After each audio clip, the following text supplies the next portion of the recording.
മോളെ എനിക്ക് എങ്ങനെ പോവാ? ഇവിടെ അടുത്ത് വരെ. എവിടാ? ഇവിടെ അടുത്തൊരു കട വരെ. മോളെ, ജീവിതത്തിൽ എന്ത് ചെയ്താലും അത് നേരെ വാ നേരെ പോന്നായിരിക്കണം. എന്ത് പറഞ്ഞാലും എന്ത് ചെയ്താലും. പറഞ്ഞത് കേട്ടോ?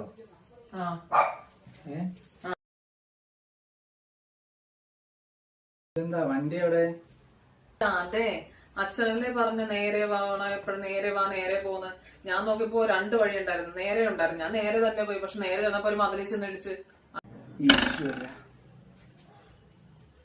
അച്ഛാ, പിന്നെ അവിടുത്തെ മാമൻ പറഞ്ഞേ ഒരു 4000 രൂപ കൊണ്ട് ആ വർക്ക്ഷോപ്പിലിട്ട് ചെല്ലാൻ, വണ്ടി നന്നാക്കാനായിരുന്നു. ഒരു ഉപദേശത്തിന് 4000 രൂപയോ? അച്ഛന്റെ പൈസ പോയല്ലോ, അച്ഛ പോയല്ലോ, അച്ഛന്റെ പൈസ പോയല്ലോ.